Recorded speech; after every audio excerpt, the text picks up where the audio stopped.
Hi, I'm Julia Cowley, a retired FBI profiler and host of the true crime podcast, The Consult, Real FBI Profilers.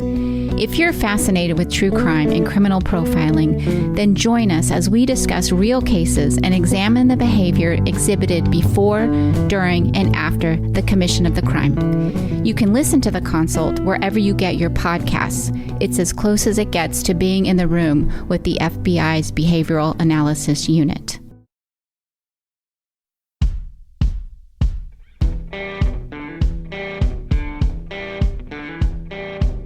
I'm Brett. And I'm Alice. And we are the Prosecutors.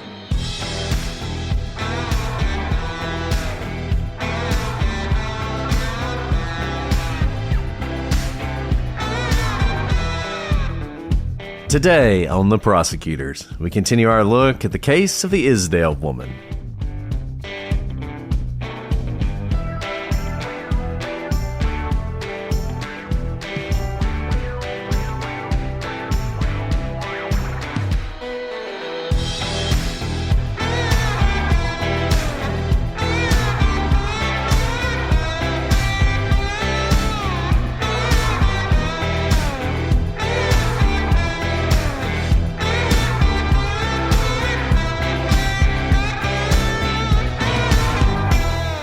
Hello, everybody, and welcome to this episode of The Prosecutors. I'm Brett, and I'm joined, as always, by my deathly co-host, Alice. And in this case, it might be deathly ill. How you doing, Alice? You making it? Great. Couldn't be better. I'm so deathly that when I laughed, I just ran into the microphone. So if you heard a bang, that was me running into the microphone.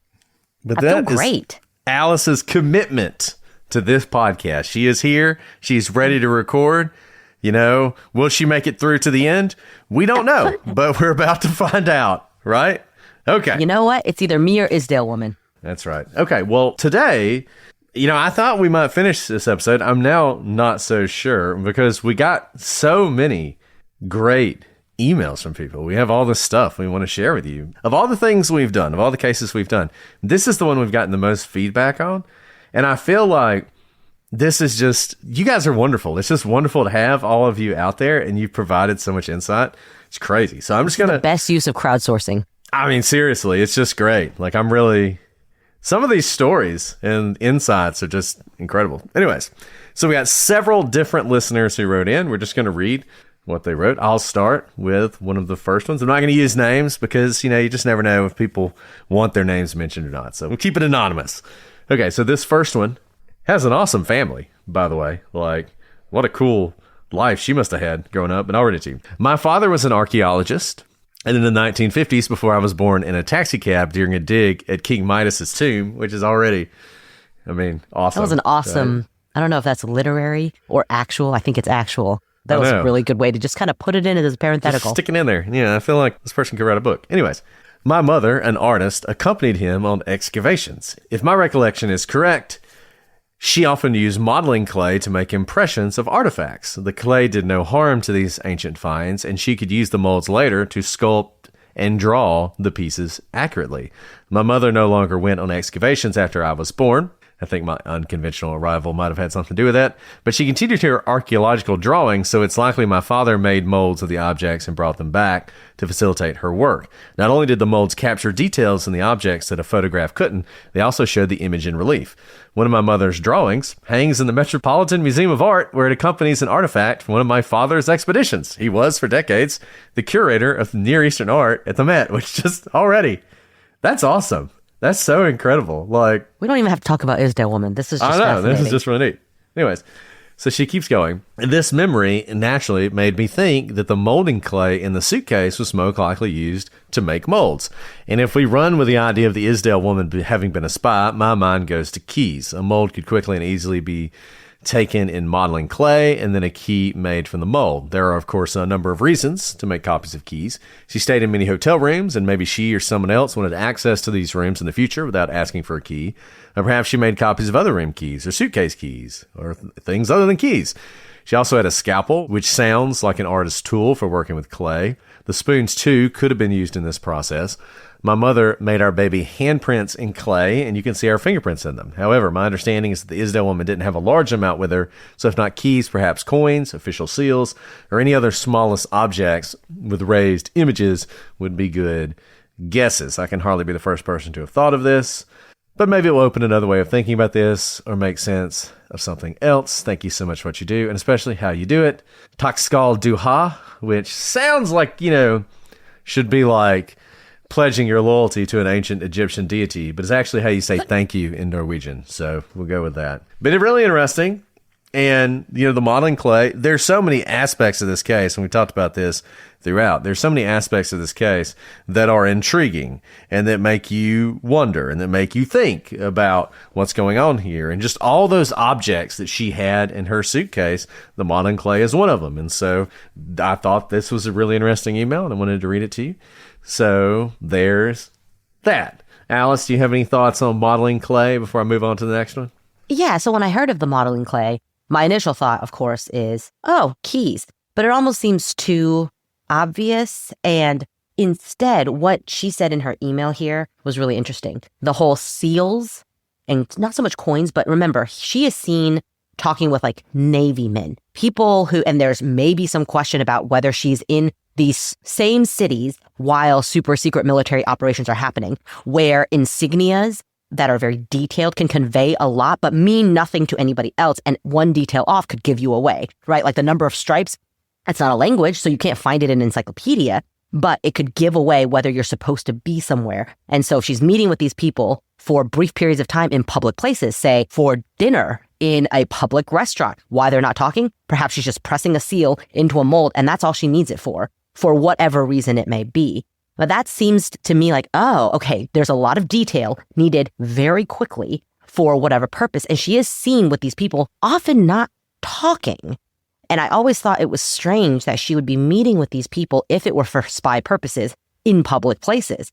But a public place would actually draw less attention to you because you're not going into a room necessarily and staying together for hours while she sculpts, the insignia, but rather a brief hello over dinner, press the seal, go on their merry way.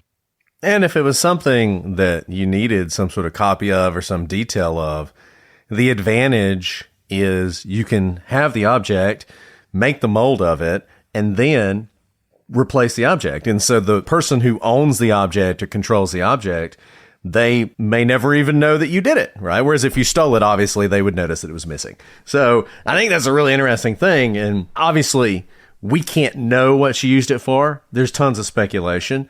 Maybe she's just an artist and she's just traveling around Europe looking for beautiful things to make small clay sculptures of. I don't know. It's possible. But the interesting thing is, of course, that it's not like she's found with a bunch of sculptures, right? Her little figurines that she's with. In fact, she's found with only the clay. And then that would make sense if she's doing it, passing it off to a third party. Because if, in fact, she is transmitting private information, it's usually a string of people who transmit the information so that you don't get caught with the ultimate thing. And the spoon thing she mentioned in the email is really interesting because it's so weird that she's walking around with like a whole set of spoons, but not necessarily the number of forks to match it. How many spoons can one person eat with on a trip, right? Like maybe bring your favorite spoon, but like a whole set, unless it's used for some sort of molding clay art purpose. And, the fact that she has only a little bit with her, like why would you only have a little bit of clay? If you needed the clay, it seems like you'd have a lot of clay, but she only has a small amount. Well, it could be because she is making these molds, passing them off to someone, and her amount of clay is sort of dwindling over time, right? So anyways, that's the clay. This is a good example, and you're going to see more good examples of why we love hearing from you. If you guys have thoughts, please send them to us. So that's the clay. Now let's talk about watches, and let's talk about clothes, because the first insight this person had, I just thought was interesting. But the second insight they had actually may speak to the case in general. So the first thing, this person was in the jewelry business for nearly 4 decades, and they said manual watches like those sold in the 70s and before, they would always set the dial to 150, and they called it the happy face. And this sort of goes to what we were talking about. Like, what would be sort of the optimal or the best or the most attractive or the most pleasing setting for a watch? Well, I guess in this person's case, it would be this happy face 150. So, interesting. Doesn't really tell us much about this case, though it does indicate that the setting maybe is less likely to have been the store setting, 1231 or whatever it was. This, though, I thought was pretty interesting. It was quite common in the 70s and 80s for clothing in secondhand shops or outlets to have the tags cut or removed, a practice often associated with clearing out inventory or protecting brand images. In that era, and particularly in Europe, this happened for several reasons. Brand protection in outlets, manufacturers often sold overstock, past season, or slightly imperfect items to discount retailers or wholesalers. To ensure these cheaper items were not returned to high-end stores for full price, interesting, and to protect the brand's reputation, the labels were cut, marked with a black pen, or completely removed. It also prevented resale fraud. Labels were sometimes cut to prevent people from buying low-priced secondhand items and attempting to sell them as new. Privacy and personal use. Individuals often cut tags out because they were itchy or to hide personal information, such as names written on labels for schools or care facilities. Cultural stigma. In the 1970s, buying secondhand was still heavily associated with poverty. Removing the label helped disguise the origin of the garment.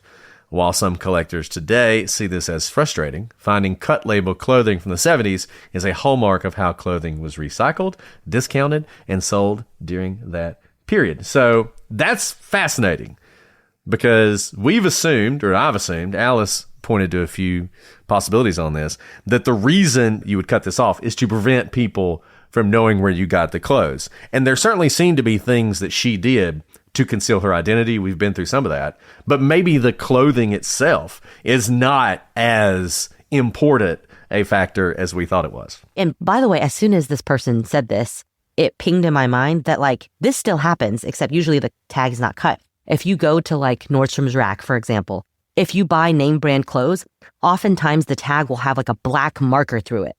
I didn't ever know what the reason was for, but that would make sense. So you don't return your Coach bag to like the Dillards or something for full price when it was being sold at the Nordstrom Rack, or I guess Nordstrom proper, because of that. So that definitely makes sense because you'll see this a lot on like Poshmark. Poshmark is a resale online store, and you'll see a lot of people, I think what they do is go buy a bunch of nice clothing, but discounted, and sell them for near full price or close to what you could get them in store. But if you look at the pictures, a lot of the tags all have like a black permanent marker through them, indicating, I didn't know this, but that they're coming from like a, less expensive after season, we made too much stock sort of sale.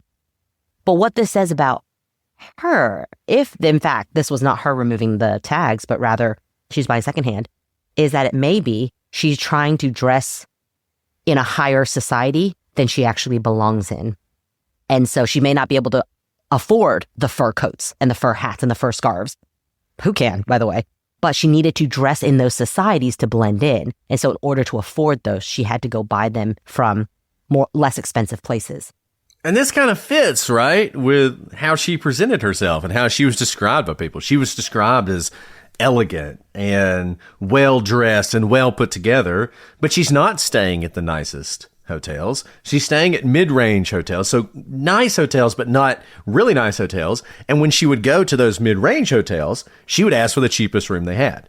So it may be that she really is trying to present to much of the world as though she is of sort of a higher class than she belongs to for whatever her reason, whether it's she's a spy, she's a fraudster, she just wants people to think she's high class for whatever reason.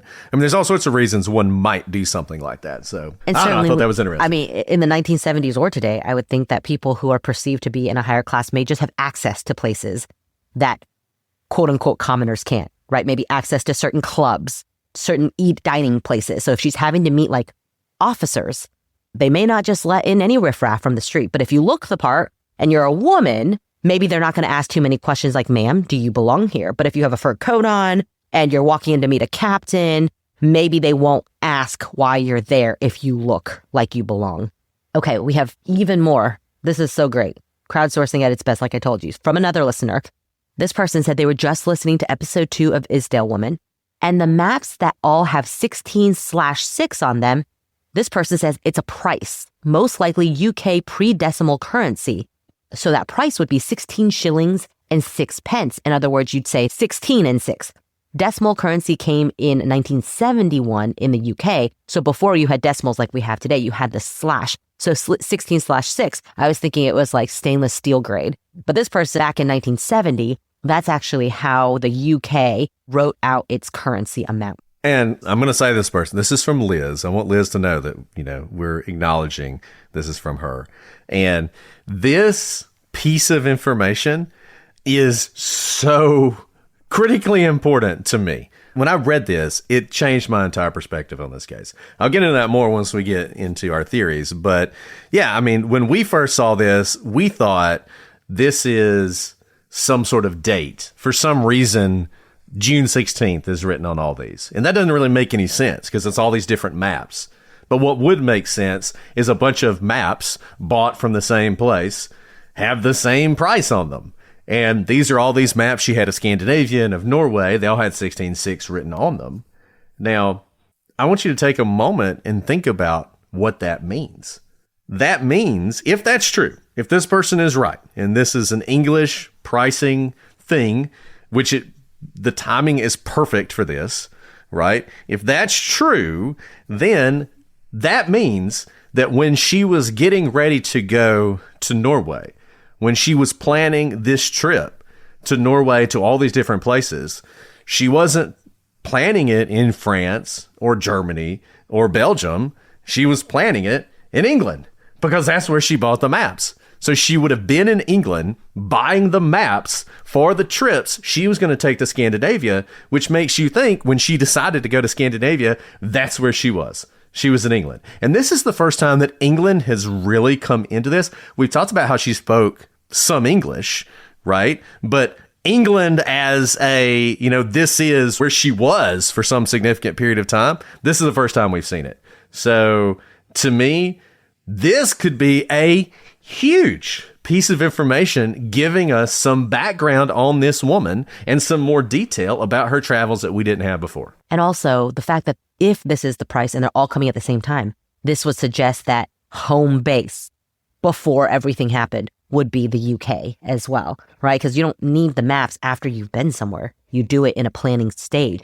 And it also indicates that this was a well thought out path. If all these are bought at the same time, you knew the countries you were going to go to ahead of time. And it's not like you go to Norway and think, I need to go to France. So this was a well thought out path and schedule. Yeah. And I got all sorts of thoughts about this as we get into this, but I really think, for me, and maybe she's wrong. this person. How much is 16 shillings and 6 pence? Is that about the price of a map? I was trying to look that up. I have no idea. So I don't know what a shilling and a pence is. 6 pence on the richer. I know. How many shillings are in a pound? How 100 much shillings was in a a pound? map in 1970? Yeah, ask Groff. I'm just curious because if it's like much, it sounds right? Shillings So in 1970, an Ordnance Survey map in the UK cost a few shillings following decimalization, around £1 or slightly more. That's really interesting that they say the decimalization. So there are 240 old pennies to the pound, and a shilling was 12 old pennies. So, whatever. The crown was 5 shillings, I guess. So, here there are some maps that cost a few shillings. 16 could be a few, right? Oh, yeah. 16 is not a down payment on a house, in other words. Correct. So it would make sense that this falls within the spectrum in the realm. If you have maps from the 1960s and you have prices on them, let us know how much they are. I'm really curious, but generally 16 shillings sounds like it could be in the realm of how much a map would cost. And if you're in the UK and you're listening to us, let us know. Is this person crazy, or does that make sense to you that 16 and 6 is the price of these maps? The other possibility, it could be that she bought all the maps together, and so whoever was selling them wrote down the total price on all the maps, and then she gave them 16 and 6 and got... that's a possibility that's a good as well. Point. Yeah, because they're written on there, right? They're written with like a ballpoint pen, so... But you could imagine somebody's doing that who's just selling it out of a stall or whatever, selling some maps. They're buying these maps. So, and here's another thought too. When you go get maps I guess you could go to, say, a bookstore, but maps are not just sold where you are every day, right? It's usually not at your corner grocery. Maybe it's at a newspaper stand, although I think you have to go to a train station. So you have to go somewhere. So it's possible that it's where things started, but still not home base. Yeah, true. Hard to say, but I think I haven't seen this anywhere else. And I think this is why we go through all these seemingly maybe even innocuous details, right? Because you just never know what's going to be something that's going to trigger somebody. So anyways, interesting thought. Would love to know if people who in England, does this seem consistent to you with what the price would be at the time? Okay. So if you remember, episode 2 really was chock full of seemingly inane details, but it's getting all these people to think about different things. So this is from someone who's a listener in Bergen. They said, from your part 2 of the Isdal Woman, you asked about the notes on the maps she had. Gielo, Hagestol, Ustasut, Finns, Myrdal are all train stations between Oslo and Bergen, and the numbers are indeed meters above sea level. So we had speculated it was, but now these are actually train stations. And let's just stop here for now, because why would that be important? Because it's not 5,000 meters. It's not like she's in the Himalayas and is marking down the tallest mountains in the world, right? I mean, these are relatively low elevations, but she's writing them down for all these train stations that she's on between Oslo and Bergen. I mean, who's she meeting with? Navy people, right? I don't know what that may have anything to do with it, but the people she's seen talking with are like Navy people. Fishermen see her. You remember last time we ended with some fishermen saw her at the docks talking to some Navy folks. Well, perhaps that has something to do with where the sea level is and what it must be for maybe detonation of certain types of bombs. I mean, who knows, right? Like, I don't know. It's just sort of a weird thing that it could have been a code. Who knows? And but it she may be. Noted them, nevertheless. So I'm pulling up Oslo to Bergen. It certainly is mapping out a path. So it's possible that something needed to happen between them and the conditions had to be correct. And so there's the path in between. It may not matter which of those cities it was if the conditions were right. Yeah, could be. I don't know. Okay. The Bergen listener continues. Finns, I think, is also where they shot one of the Star Wars movies, if I'm not mistaken. Beautiful, by the way. Those of you who've been listening, we are deep in our Star Wars phase of childhood right now. So this resonates deeply with me. But what that says, by the way, a lot of topography, a lot of, you can imagine like hideouts, right? Like tunnels, mountains, sea going in the ocean. If you can imagine what Star Wars looks like, that similar type of topography. Norwegian Coastal Express, KR-183, is an amount of money. NOK, it usually refers to it as kroner, or KR for short. So that Coastal Express got several stops at cities along the coast going up north, so I don't know if the difference in the amount of money could be for which city she wanted to go to. Not really sure if it went all the way up north back in the 1970s. The other option, I would think, had to do with the cabin, a bigger or a smaller one, facing out with a view or inside the cabin. Yeah, I mean, some of this could just have been sort of, she was traveling.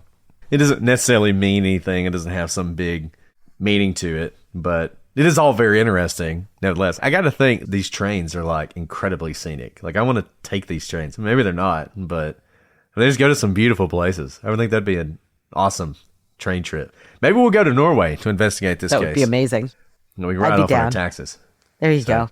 Now remember, in episode 2, we talked about how it was just an interesting fact. There was that Italian photographer, they're in Norway, but the Italian photographer had taken these pictures, made into the postcards, and that the Isdal Woman had one of these postcards.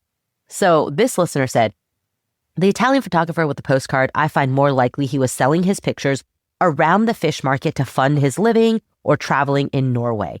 Not far from the hotels the Isdal Woman stayed at was the fish market. Back in the days, that was the main thing in Bergen. And I would think it more likely she met him there and bought the card from him to support him, a fellow foreigner. So maybe just so innocuous in that he likely was selling in like the most touristy area as she was staying near the touristy area. And we know that she would go down to the docks. So that isn't that outside the realm of possibility that she did just run into this person on the docks and decide to support like what he's doing. Okay. Remember in, I think, one of her journals, she had written candle stomp, STOMP. And we were like, not really sure what that means. This Bergen listener says, candle stomp is most likely misspelled or a mix of English and a local dialect. Interesting, because it may tell us a little bit about where she's from and why she may have gotten a word wrong, right? Like it's not a word. So why was she writing this? Was it to trying to communicate with someone who doesn't speak this language and she just got it wrong?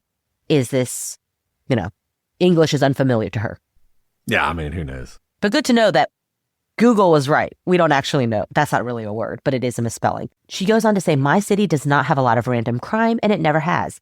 I've always felt safe, even walking home in the middle of the night alone. Usually it's targeted or mental illness or a combination of both. I think she would have stood out back in the day as she was not speaking Norwegian. Not everybody in Norway knew English back then like we do now. We have dark-haired people too, especially along the coast, I've heard, because of trading boats coming in at ports. It seems to me like she preferred to speak English over German, but I would think quite a bit of people here would know German just as well as English. And she kind of went back and forth. I mean, we've seen her speaking both English and German. We've seen her ordering in German. We've seen her speaking English to store owners. We haven't seen her speak French, I don't think. She writes in more of a French style, people have said. We talked about how she mentions Belgium a lot. Belgium obviously has all three of those languages, has Dutch, German, and French. And then English, if she has some connection to England, or it could just be that a lot of people speak English. I want to point out two things I've been looking at while Alice has been talking. Number one, I went back and looked.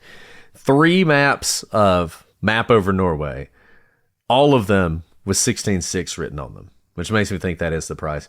And I asked ChatGPT, which is right about everything. And according to ChatGPT, at least, 16 shillings and 6 pence is absolutely plausible for England in 1970 for a detailed touring map. So according to ChatGPT, that sounds right. I mean, I'm pretty convinced, but I'll hold out for our friends from England if they have other thoughts. And one thing to note here, about someone who actually lives in Bergen now, and maybe back in the 1970s, I don't know how old you are, is that they said that it's a safe city. I think that's worth noting because we had speculated that maybe she didn't feel safe, which is why she would stay one night in a hotel, check out, and then go to another hotel, stay another 6 or 7 nights, right?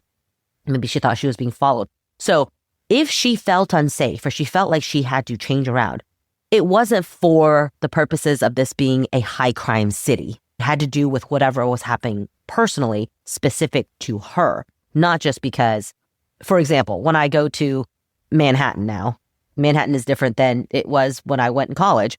I am a little bit more cautious when I'm walking around at night, things like that, right? So she's noting that Bergen is a really safe place and she would have stood out, but that wouldn't have made her a target for crime necessarily. Yeah. Yeah, I think if this is a crime, it's not a random crime. If she was murdered, it was somebody who knew her, somebody who was with her, and had some sort of connection. It wasn't just that she was, she was walking through the beautiful park and someone decided to rob her. So, and I think that just confirms it. It's just highly unlikely that that's what happened. Which is not to say that just because you live in a safe place or the area is safe that you can't have that. You can, obviously, happens, but I don't think that's what happened here. And this makes sense too, right? Like she was found by 2 young girls and they're like preteens just having a hike. Like this is where people go. This is totally idyllic and beautiful. So thank you, listeners. Please continue to write in as we're saying this. If you think, oh, you know what, that little detail, I think especially if you have a detail that may point to a language or a location, we want to hear it. Guys, a lot of skincare looks good on paper, but it just doesn't really deliver results. Or even worse, you're sold on the idea that you need 10 different products to have an effective routine. That's why OneSkin really stands out. Their products aren't about hype or fancy packaging. It's real science, and you know what we think about real science. We like to run towards it. This brand was founded by longevity researchers who asked a simple question. If visible skin aging is driven by damaged senescent cells, What if you could slow that down instead of just covering it up? That research led to OS1, OneSkin's proprietary peptide. It's the first ingredient proven to switch off those damaged senescent cells, actually slowing skin aging directly at the source. This is serious science that fits easily into my existing routine, which is incredibly busy. I have 4 kids, multiple jobs. I only have a few minutes to take care of my skin each morning and each night. But with OneSkin, they know where it's at. It's in one bottle and I can reach for it every single time because I know I'm giving my skin a clear signal to repair damaged cells, support collagen, and strengthen my skin barrier. What really caught my attention were that this is not just some flashy new brand. Rather, it's been developed over time by female PhD scientists who were rooted in rigorous science and research. And I heard about it over and over from my friends who used it and said, this is different. It's not covering it up. I actually feel my skin regenerating. And I love that I'm able to reach for all of their products and know that it's grounded in science. OneSkin's products are backed by extensive lab and clinical data, including 4 peer-reviewed clinical studies to validate their efficacy and safety on all skin types. Plus, they've got over 10,000 5-star reviews and have been recently featured by Bloomberg and as a leader in skin longevity. It really shows you don't need a complicated routine to achieve healthier, younger-looking skin. Born from over a decade of longevity research, OneSkin's OS1 peptide is proven to target the visible signs of aging, helping you unlock your healthiest skin now and as you age. For a limited time, try OneSkin with 15% off using code Prosecutors at oneskin.co/prosecutors. That's 15% off oneskin.co/prosecutors. After you purchase, they'll ask you where you heard about them. Please support our show and tell them we sent you.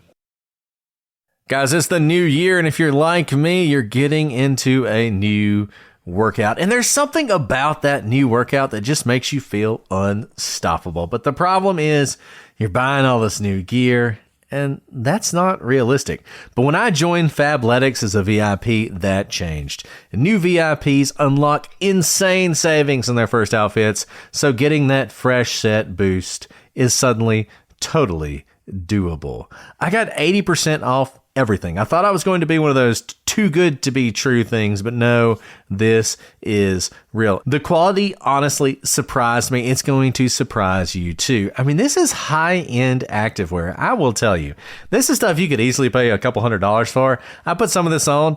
I literally have worn my Fabletics to work. Yes, I'm a lawyer. I have worn it to work.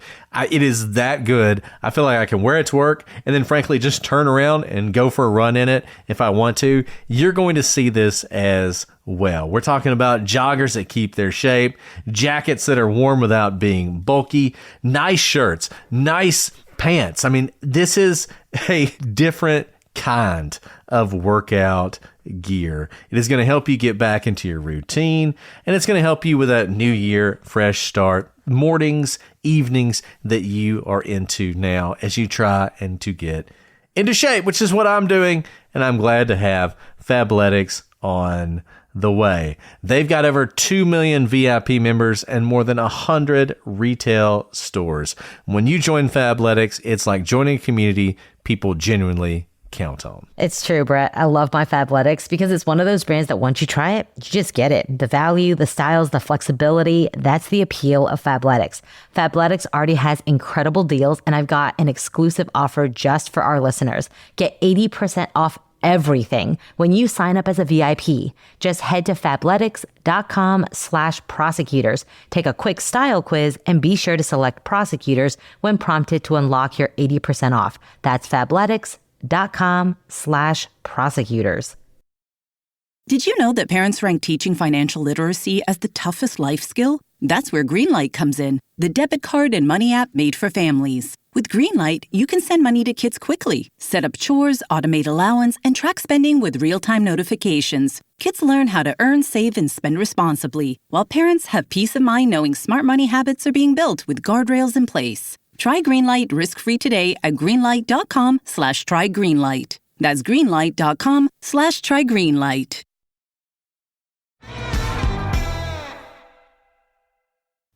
So let's talk about the Isdal woman's behavior.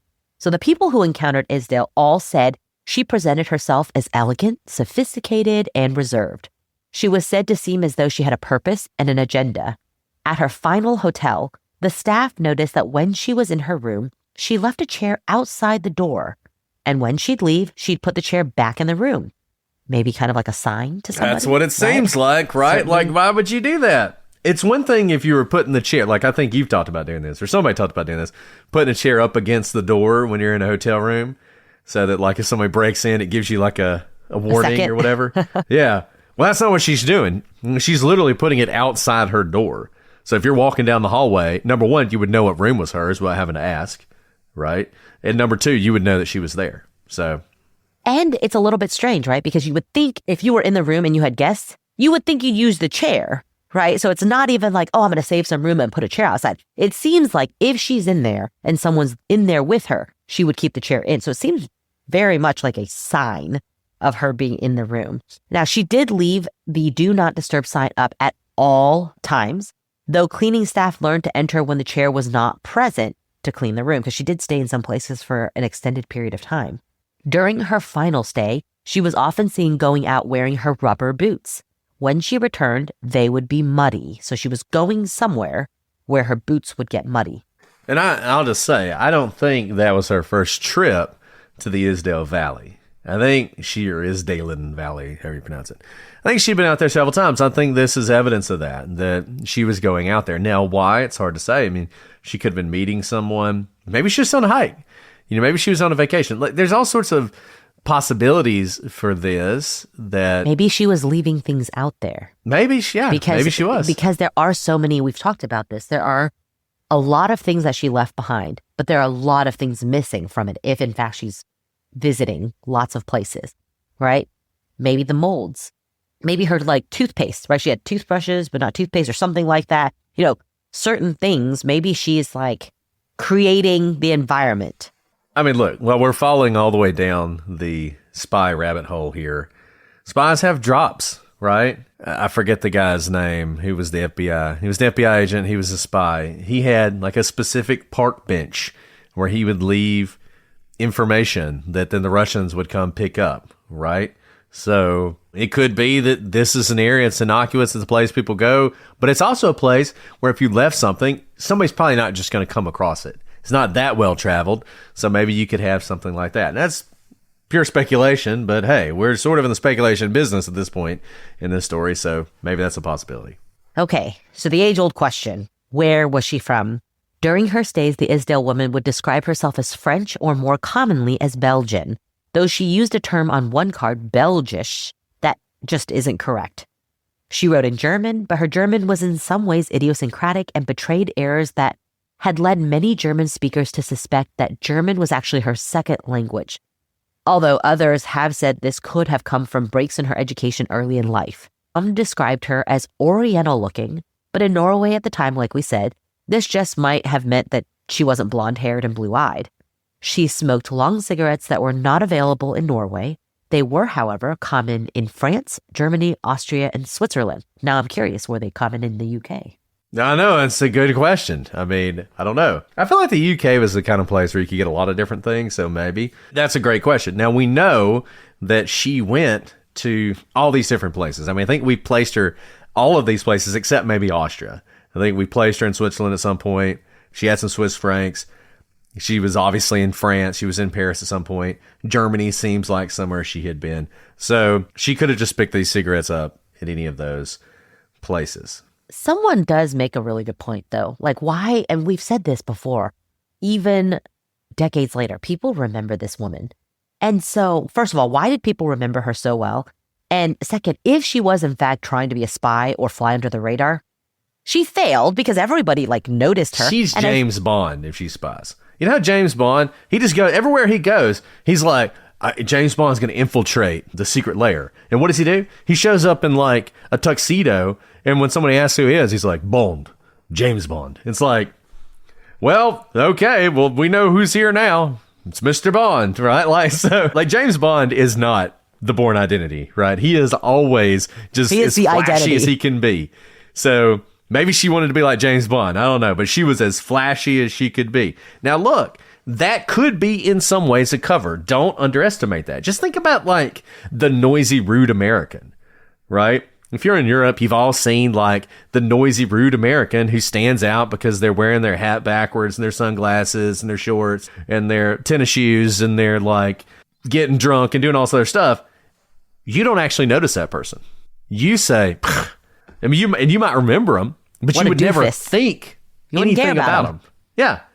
And so that can be a cover. Now, in this case, it does seem like she really stood out. Now, a couple things to point out.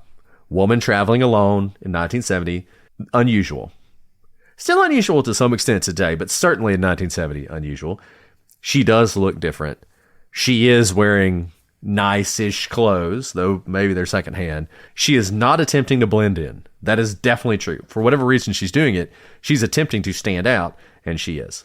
And then one other thing, if she's going to a drop place, interesting place to pick where it would be muddy, because if it's muddy, you leave prints or draw prints. So in other words, I don't think you would pick a drop zone where it's like marshy, but perhaps you had to go there. We've been talking about the Navy or something. Maybe she had to go there for that purpose or to do her measuring or whatever she was doing, which indicates to me that it was not her choosing, but somewhere she had to be. Okay, let's talk about her teeth. One of the most striking things about the Isdal woman is her teeth. And we talked about this before. She had a number of root canals. She also had a number of gold fillings. I think this tells us a few things. Number one, it indicates that she had some poor dental hygiene at some point in her life early on. You know, it almost seems like, if you're thinking about the path of her life, and this goes with like the language too, and sort of the idiosyncratic German. You can imagine somebody who, at a young age, going into maybe her teen years, maybe even her 20s, she's unstable, she's moving around a lot, she doesn't have access to good dental care, she has a lot of issues with her teeth, and then at some point, she's able to get past that. She comes into some money or something happens, and she's able to get all this dental work that she was never able to get before. And so she was able to get all these root canals and she was able to get all these fillings, right? And that was sort of a turning point in her life. Now, what's interesting, gold fillings. Gold fillings were almost unheard of in Norway, and they were pretty rare in Western Europe at the time. As you moved east, though, through Europe, they would become more and more popular. Starting sort of in Germany, you would start to see them, and growing more prevalent in Eastern Europe and into Russia and the Middle East. These were the places you would see a lot of gold teeth. One reason for this, which is kind of striking to me, is the further east you went, the more unstable your finances became. Like, you might have money today, but the government might take it tomorrow. And so a lot of people would sort of convert their wealth into gold that they would put in their teeth, because the government's probably not going to take your teeth, right? And so this was actually pretty common in Eastern Europe, and this has led some people to wonder, is this a sign that she was from Eastern Europe, maybe as far as Russia, which ties in obviously to this spy theme that keeps popping up. Also, just sort of her general sort of physiology, right? The dark hair, the dark eyes, the olive complexion, the darker skin. You know, you're thinking more, Middle Eastern, Eastern European, Slavic, Greek, Jewish. I mean, just sort of all these different ethnicities that you might see more in Eastern Europe than you would in Western Europe, particularly at the time. And it's not just the teeth. Supporting this was the hat the woman was seen to have worn. We talked about this hat, this fur hat, and it was one that people who saw it described it as unlike anything they saw in Norway. So Norwegians know about fur, they know about keeping warm, they know about hats with fur, hats with the fur, right? But this was a hat that looked strange to them, and some of them described it as like a Cossack style hat. And in fact, when this hat was described to various investigators, they were able to say this was the type of hat that was more popular in the Stans region of the Soviet Union. So Kazakhstan, Kyrgyzstan, Uzbekistan, all the Stans, right? Afghanistan. So that's interesting. Now, it could just be that she really liked the hat, picked the hat up somewhere in her travels and wore it, but it sort of ties into this. Maybe she is from this more sort of eastern part of the world. We also know that she had an accent, and people talked about this, but it wasn't a definable one. In fact, some people described it as very strange. You remember the banker who said when he listened to her talk, she spoke in a way that almost made him laugh. Like he almost like found it comical, just the way she spoke. And we didn't know if that was intentional, if it was part of sort of a cover up, or if maybe it was just she has this sort of strange accent. Now, the thing about it is, people in Norway would probably recognize a heavy accent from someone born in a Slavic country or the Soviet Union. There was sort of some interaction there. So it makes you think that whatever the accent is, it's probably not that. It's not that she was like from the Soviet Union. She was Russian. The people in Norway would have recognized that. They wouldn't have described it as strange. They would have described it as Russian. So that is sort of an interesting point. So maybe that was the like comical nature, where if she does have an identifiable accent, to cover it up in some way. Like if you had a Russian accent, but you put a French accent on top of it, that would sound comical, right?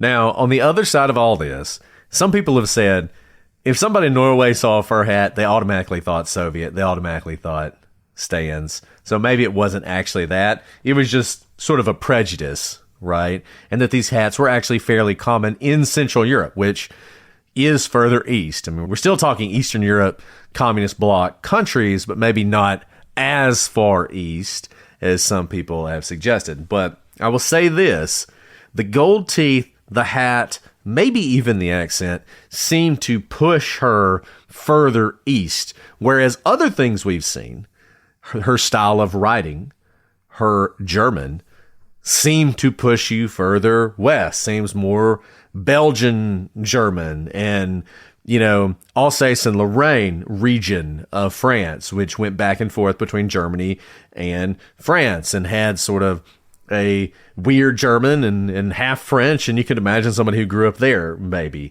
So you've got what's interesting about her, and this goes to what we've talked about so much in this case, is the more you learn, the more confusing it gets. You know, you see these divergent pieces of evidence pushing you one way or the other when you're trying to discover where she's from, which is a critical piece to knowing who she was.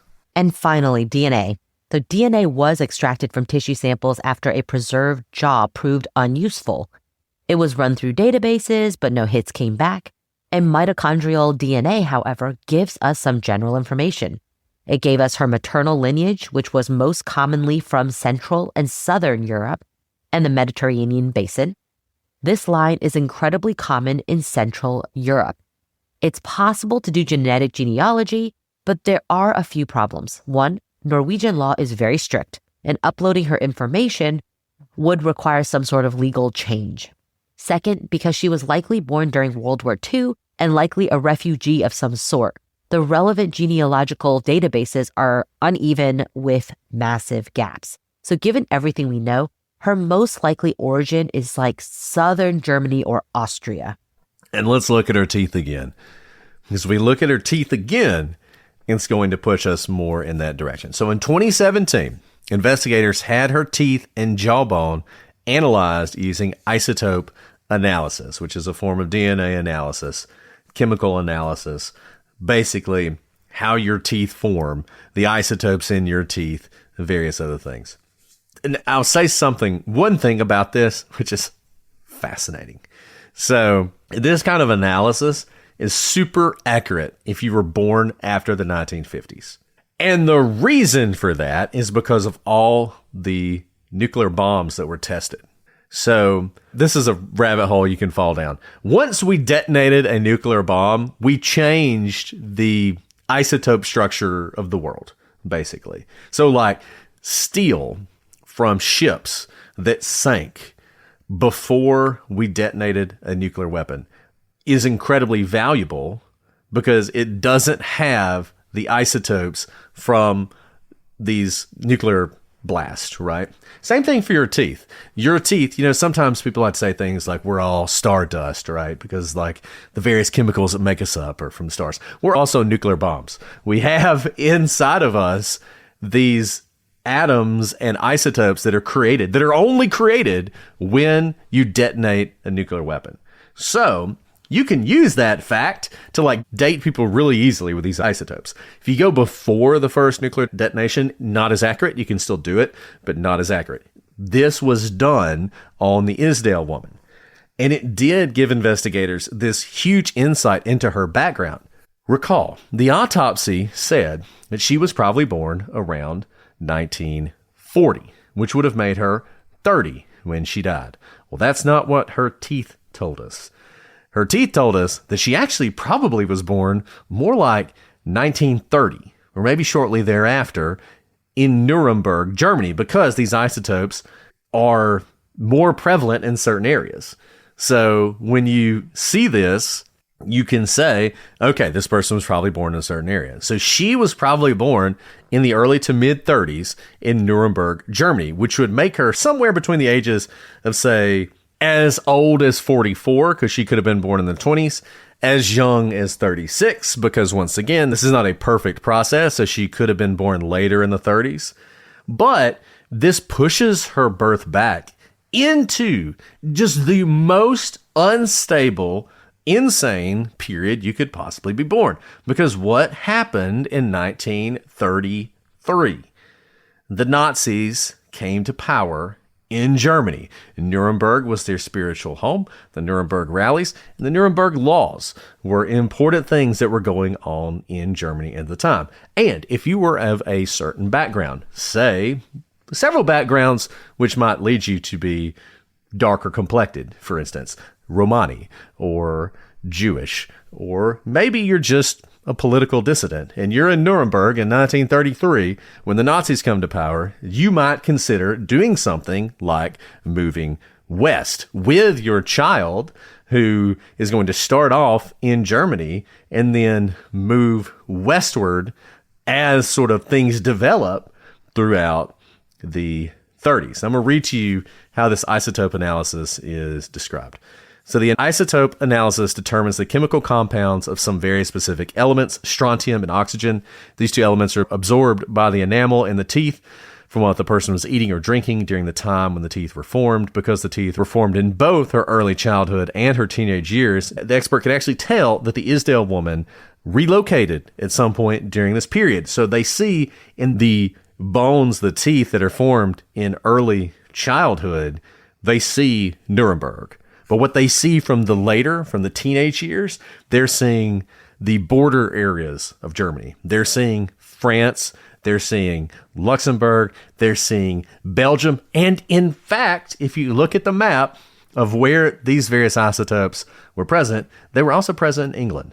And that brings us back to what we were saying earlier about that map. So it seems like Isdal Woman starts in Nuremberg, and then as she gets older, she is moving west. And I think it is not an insane thought to think that the reason she is moving west is because the Germans, the Nazis in particular, are eventually also moving west. And it seems like she may have been part of a population that wants to get away from what the Nazis are doing. And her complexion certainly suggests that she may be on the not side of the Nazis, right? She does not seem to be a part of the master race, no. So I think it is. That's fascinating. I know, the isn't isotope it, thing. The isotope thing is fascinating, especially being able to see as she grows into her teenage years. And it's important to note that it doesn't appear that she's the one doing the moving. It's likely happening as she's still a child with her parents. And so this says something about her parents and who they may be. They likely looked like her. And maybe they were dissidents moving further to protect her, but also themselves. Or perhaps their jobs forced them to do that. And it also, how is it that someone like this, who is put together, who's elegant, who seems to have some resources, can disappear and die in a foreign country, and the police are utterly unable to find any record of her? Like, there's no missing persons report anywhere. There's no family looking for her. Well, if she's part of this group, this refugee group, it may well be the case that her parents didn't make it. You know, there were a lot of people who found themselves stuck in Germany and sent their kids west. They could not go west but they would send their kids west and they would put them, and there's all these, this period of history is just insane, but there's all these stories about these like kids who would hug their parents goodbye and go west and basically be orphans during World War II. And some of them never saw their parents again. Some of them reconnected with their parents after decades. So it's quite possible that either as a result of this, or could be something more prosaic, there is no one to look for her. Like, she doesn't have a family that notices her when she's missing. Okay, so let's talk about her handwriting, and then we'll wrap up for today, and we'll come back next week, and we absolutely, unless you guys send us a whole bunch of new stuff, we will finish next week. But honestly, I want to do another week on this just because I want to see if you send us anything else.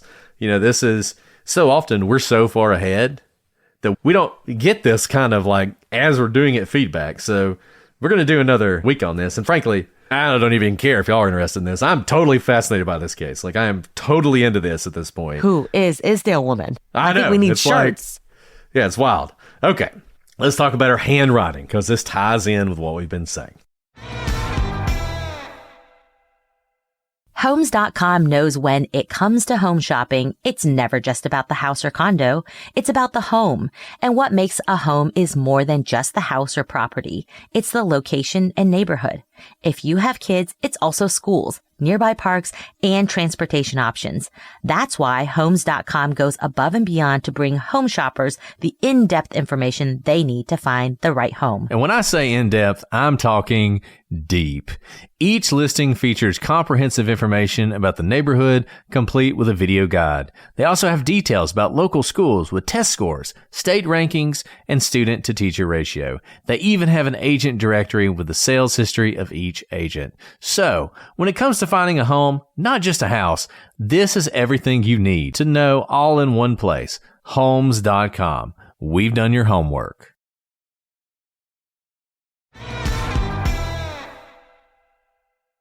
Her handwriting was used to track her essentially around Europe. And it was formal, because remember, they're finding these cards with different names on them, but they're able to tie them together and say, this is the same person. It was very formal. It was stylistic. It was elegant, at least until the last hotel she checked into. This handwriting was different. And you can pull these cards. They're available online. Just Google Isdal Woman hotel registration cards. And you'll see all these cards, and you'll see this beautiful handwriting. And then you pull the very last one. And it's different. Now, not so different that experts couldn't spot the match, though they didn't have to, because we know the last hotel she checked into. But it was done in a way that those same experts believed that she was intentionally attempting to disguise her handwriting. It's blocky, it's capitals, it's just different. It's not like the handwriting from before. But if so, why? Why, after using the same handwriting all across Norway, in France, all these different places, would she suddenly, at the very last hotel she stayed in, intentionally, it seems, change her style of writing? Why would she do that? Makes you wonder, like, you know, well, I mean, so it could be that she's getting closer to something, or someone's closing in on her.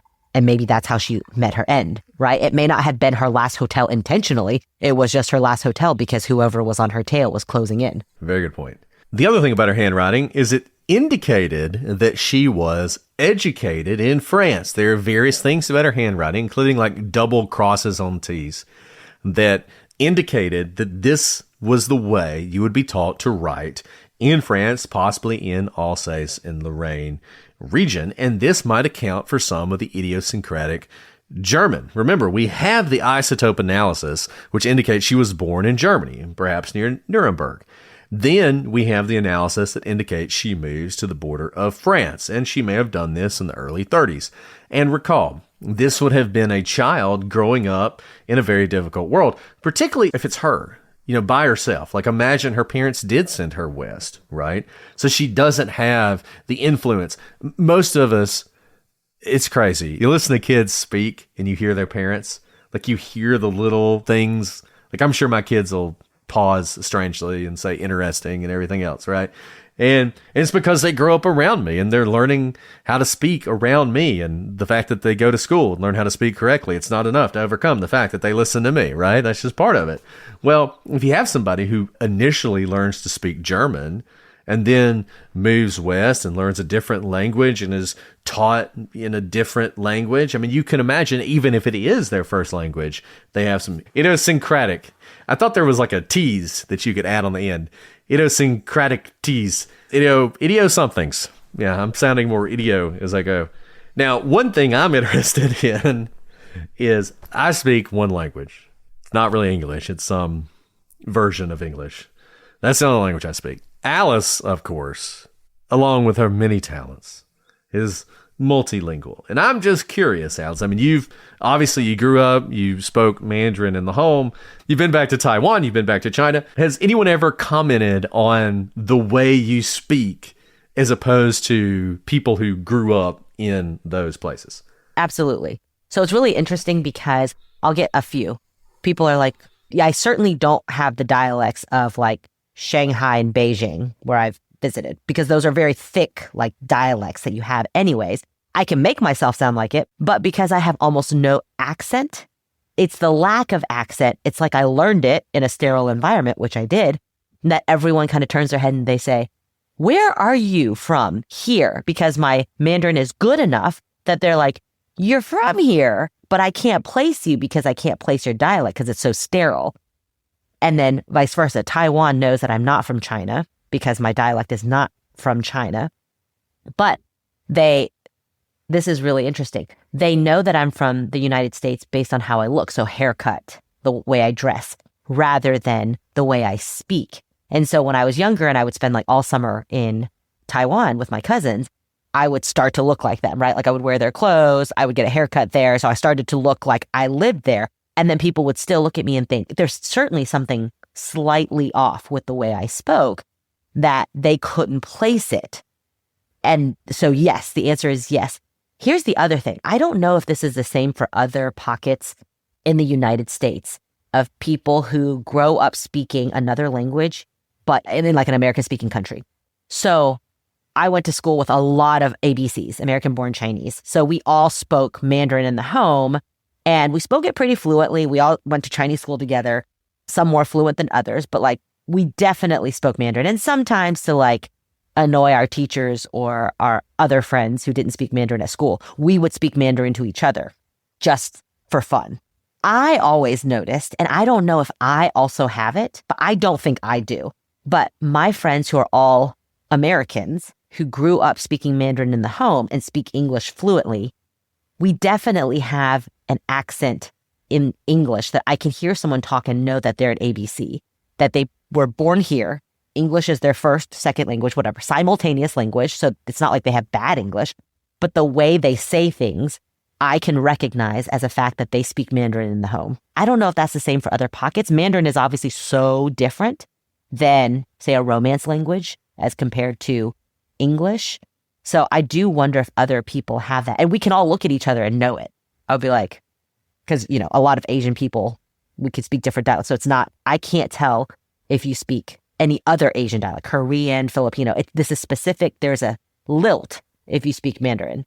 And I think, or the thing that I've become convinced of, is that if this were anywhere other than Norway, we probably would know where she was from-ish, right? And what I mean by that is, if you live in Belgium and you hear two people speak German, one of them who is from the German-speaking regions of Belgium, and one of them who is from Germany, I think someone in Belgium can tell the difference. They would say, oh yeah, the reason that person sounds different is because they're from the Belgian part that speaks German, right?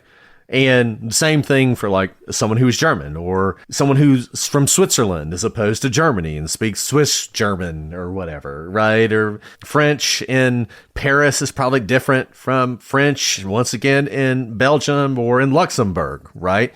But I feel like if you're in Norway, you have experience with the languages, with German, with French. You have experience with those languages because people that speak those languages come to you and come to your country, right? But you probably don't have anywhere near as much experience as those people in those countries. Much like someone in Taiwan, when they heard you speak and they saw you and everything else, they would know, well, she's not from China, right? She's probably from the United States. And I feel like the Norwegians were, particularly if she did have this very unstable background, the Norwegians were in a particular disadvantage because they're already listening to someone speak a language that, even if they understand it, is not their native tongue, right? And is a very different language. Norwegian is different from German, is different from French, is different, and so I feel like one of the reasons they were so struck by how she spoke is because it wasn't like people who tended to speak German and French that they had experienced before spoke. And it was because she did have this weird background. And that explains a lot of these strange accents. Some of them described it as her having a lisp. Like, people described it in different ways. But the one thing that was common, everyone said she spoke in an unusual way. That was a commonality. Even if the way it was unusual and the way they described it as unusual was different, everyone said she talks funny. Essentially, right? That's what they're saying. And I think that just goes back to this notion that this is someone who in their formative years really was in an unstable situation. Okay, well, we've got some more stuff to talk about when we get back with you guys next week. We have my personal theory about why she smelled funny, which I'll be interested in what you guys think about that. We'll talk about the passports. We'll talk about some sightings of her that we haven't discussed before, that whether or not they really fit anywhere. And then we'll talk about our theories. And obviously, if anyone writes in with anything, we'll talk about that as well. And this case is incredible. I mean, this one is on my Mount Rushmore now. So I've got Dyatlov Pass. The Dyatlov Pass is on my Mount Rushmore. This one is now on my Mount Rushmore. Probably got a couple more spaces, but this case, the more we talk about it, the better it gets. So please keep it coming. Let us know what you think. Give us your theories, your thoughts, your ideas, your insights. Your insights have been incredible. So blessed to have you guys. I mean, seriously, like, I almost wish we were doing Dyatlov Pass next week, because I think probably you guys would have had incredible insights about Dyatlov Pass if we'd been covering it when more than like 10 people listened to us. So if you have any thoughts on Dyatlov Pass, feel free to send it to me. I'm actually like, the next iteration, who knows? We may be on our way out in terms of like popularity. But the next thing really is to just get on a plane and go to all these places and talk to you guys. Talk to you in Oslo. I love it. I know, right? So great. Bergen's right on the coast, man. We could just start recovering all our cases. Let's do them over again. I have thought about not recovering them, but re-releasing them, because I feel like so many people don't like, listen to the back stuff. Yeah, did you ever cover John Bonet? Like, yes, but a long time ago. 10 episodes on it. Yeah. But it is funny how many people don't listen to it. Anyways, side point. Shoot us an email, prosecutorspod@gmail.com, if you have thoughts or insights on this case. If you want to request a case, that is the best way to do it. I'm not being rude. If you send me a DM and I say, hey, email me, it's just that's the best way to do it. So send those thoughts there. But do follow us on social media, Twitter, Instagram, TikTok, which I hear is being decommunized. I don't know what the word is for it, but so maybe we'll do more on TikTok. I'll actually get TikTok on my phone now that it's not like a direct line to the CCP. So yeah, follow us there. If you're on Facebook and you want to be a part of our fan-run group, The Gallery, join The Gallery, discuss these cases. Love to see you there. If you want to support the podcast, join Patreon. You'll get episodes early and ad-free. And if you're one of the craziest people of all, you're with us right now, you can actually watch us record these live. You can see our faces while we do it. You can hear us like cough and sneeze and everything else we do when we're sick. It's amazing. You'll love it. Only $3 a month. You can do that. All right. Well, Alice, do you want to answer a question or do you want to go to bed? Let's it's do really it. Up to you. No, go for it. You sure? I'm here for you, man. I am here Okay. for all of you guys, even with my crooked frame. I tried to talk her out of this and she was like, I don't have much time left. I don't have much time So let's left. just record now. Let's do it.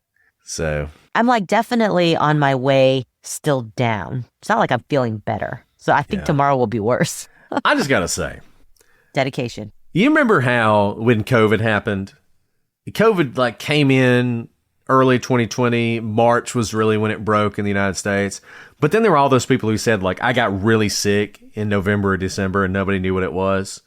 You know, There is a disease going around, and I don't know what it is. And it's not COVID, and it's not the flu, I don't think. Something way worse. So many people have gotten it, including me, including my wife, including Alice.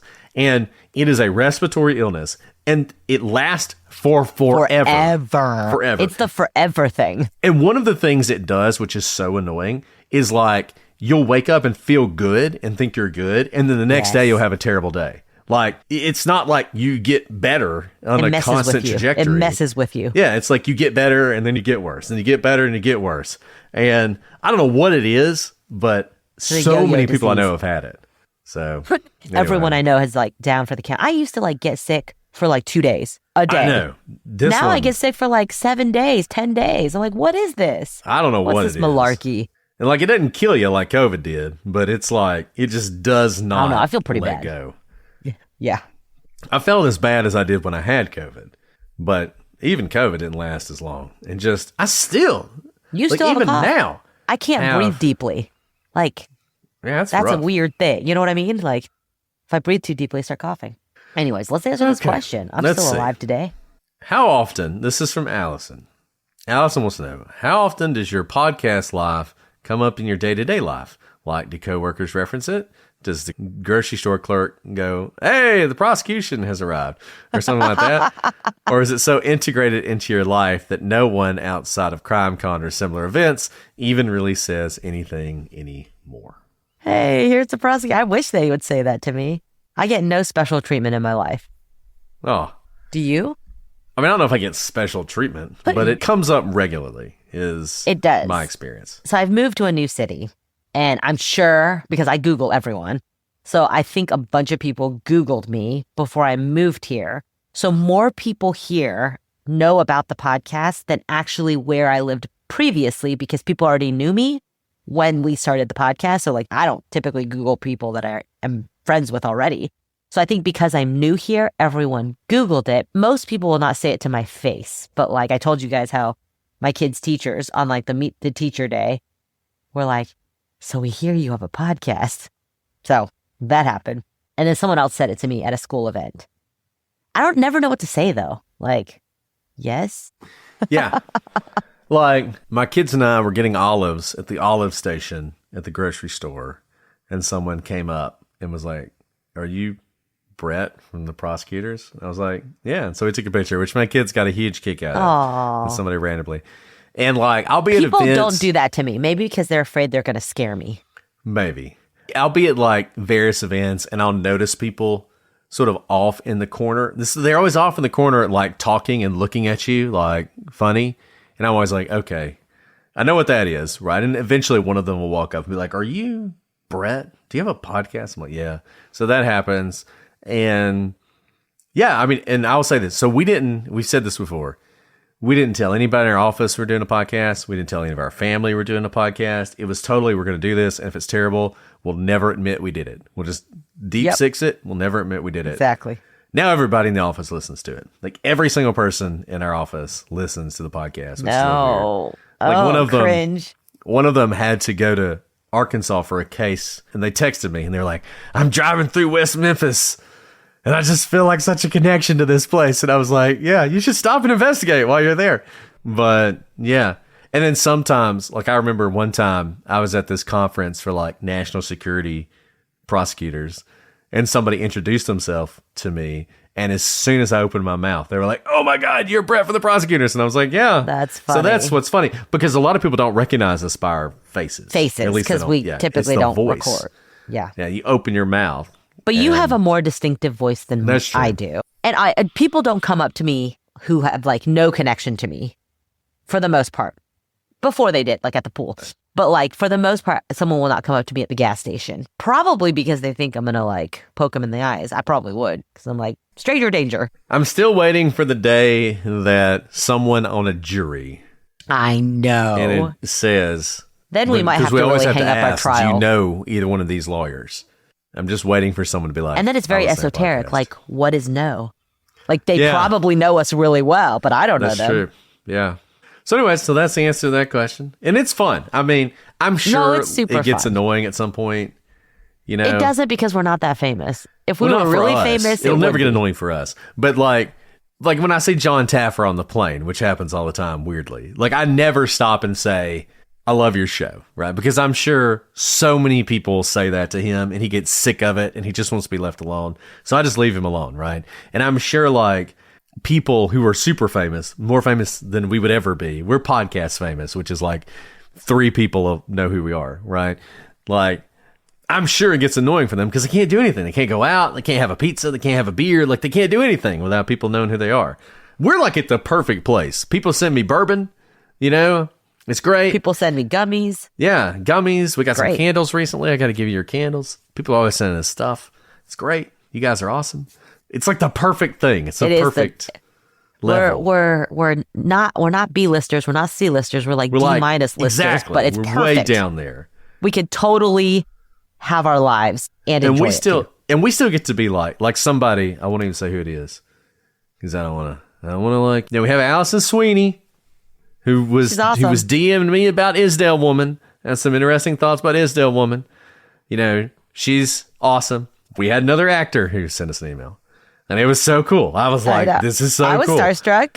And they were so like Reverential casual about it. Like they were like, Yeah, I know. They were like, "Oh, you they were guys, like, it's I so love your great talking to podcast. you." I'm It's like, so it's great great." talking to you. And then they sort of like, they're like, "Yeah, you know, I'm kind of an actor. I do some stuff." And I was like, "What are you talking about? You do some stuff? Like, I know who you are. What do you like?" Anyways, so that's cool.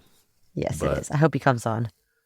He's going to. He's already said he's going Well, he says he's going to. to. We got to find places in his. He's a very busy person. I know. Obviously. I know.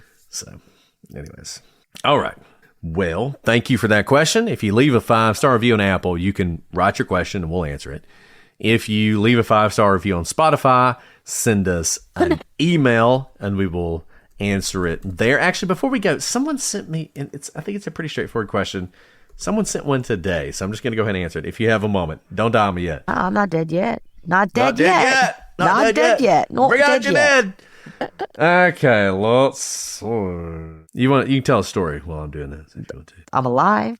There's You're that. alive. You guys can help me straighten. I kind of like that it's not straight now. Look, I'm just proud of myself. Oh, okay, You I'll should tell a leave story. it. It's your I'll tell a story. style now. I'll tell a story. See that Okay, tell a red story. thing down there? Okay. Those are left by Squanto. So this is my office area, right? Doesn't mean that he doesn't come in here. So what I found tonight, that I left that by accident, but those are binoculars. And with the binoculars were handcuffs and also a bow and arrow. This is what the life of a 6-year-old boy is. It's very cute. So I don't know who he was spying on or shooting with arrows, but right there. Oh, here it is. So this person says, in Landman Season 2, I'd forgotten this was what the question was, but in Landman Season 2, Cammy, played by Demi Moore, I didn't know that, I know she is, pours out an entire bottle of Pappy Van Winkle Family Reserve on her husband's grave. I yelled no at the TV, and my husband was so confused, so I had to explain how you taught me about its glory and its high cost. But my question is, this is a great question. If you were at the liquor store or the grocery store for Alice, what would be the first bottle you would grab to pour out on someone's grave? Wow. But then they say, so we're going to answer both these questions because they Okay. give a twist on it. Not in someone's honor, but because you find the taste so repulsive. That's funny. So first of all, is there a bottle you would pour out on your homie's grave? Do you have anything? On my homies? Did you just say homies? Your homies. You got to pour one out for your homies. Like what would you pour out for your homies? Like let's say I can't. It goes the against worst happened. my immigrant mindset to waste anything like that. Say I died You're gone. You don't need 60, pappies on your 70 grave. years from now. You don't and need you come pappies. to my I'm grave. sorry. I'll water your grass. If you poured pappies out on my grave, I would haunt you. I agree with you. I would 'Cause that not is do that. such I a think that's waste. wasteful. That's the so thing. wasteful. Like, I don't think it's necessarily wasteful to pour out something for your homies, right? But you gotta pappies- it's gotta be a nice mid-tier. Like, don't pour out like Jim Beam on my grave. That's like, eh. But pappies, no. I mean, it needs to be like Somewhere in between. Somewhere Maybe in 4 between. roses. Give you a little 4 roses. 4 roses would be good. I'll do a Would be 4 good. roses for you. Rowan's Creek, I think, would be Rowan's fine. Creek. You know, that would be good. What would you pour out on your enemy's grave, though? Not alcohol. Yeah, I wouldn't. Yeah, unless You it was know, like like some not- real rock. not gut waste stuff. it. I don't know. I mean, probably when I dump out like my kids' little potties. A chamber pot, right? There you go. Seems like that's There what you you would do. Used grease. Used After grease. you cook something, you know. You got to put that somewhere. Might as well pour it on your enemy's grave. Seems like a good one. I don't know. I don't think, there aren't many things that I hate that much that I would just want to. I just think that's wasteful. I really do. It is. I think it's wasteful. Especially I a could whole see bottle. you throwing Good some Lord. like compost on it. Be like, it's already dirty. It might smell a little bit. That's like a $10,000 bottle of bourbon that she poured out. I on that don't man's grave. love or hate anyone that much. No, I don't either. Certainly don't love anybody that much.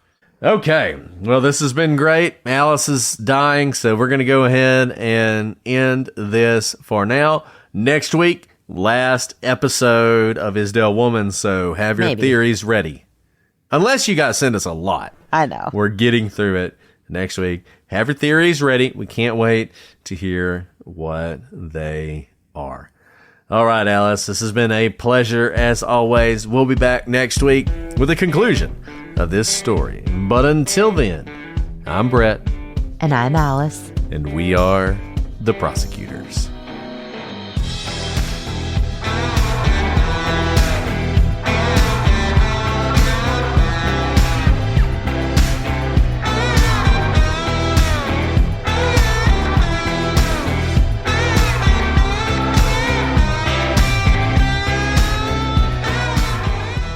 All right, guys. I'll make it through it. I'll make it through.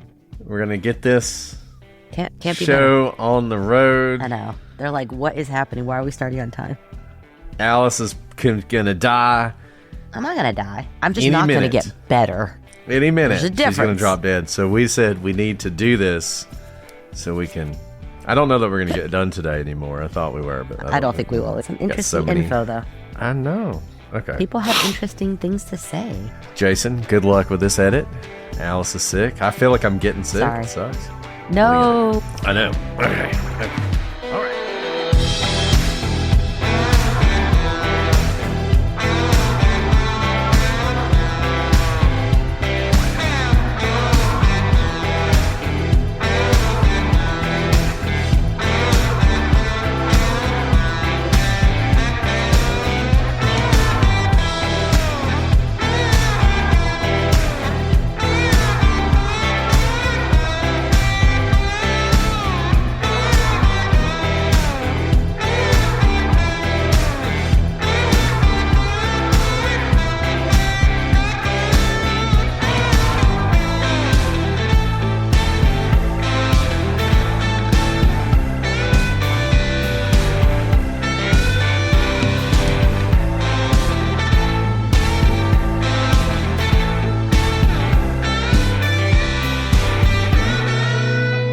Only 13 people here because they're like, oh, they won't start until I know. 8:30. 8:25. Yep.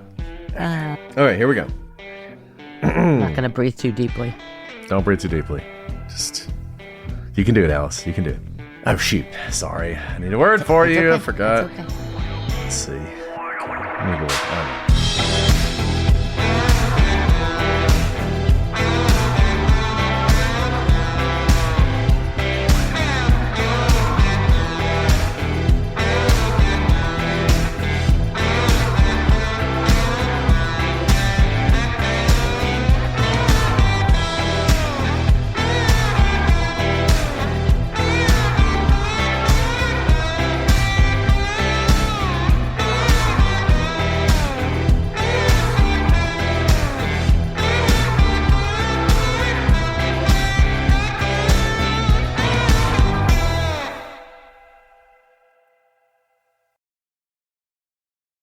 Pluto TV has thousands of free movies and TV shows.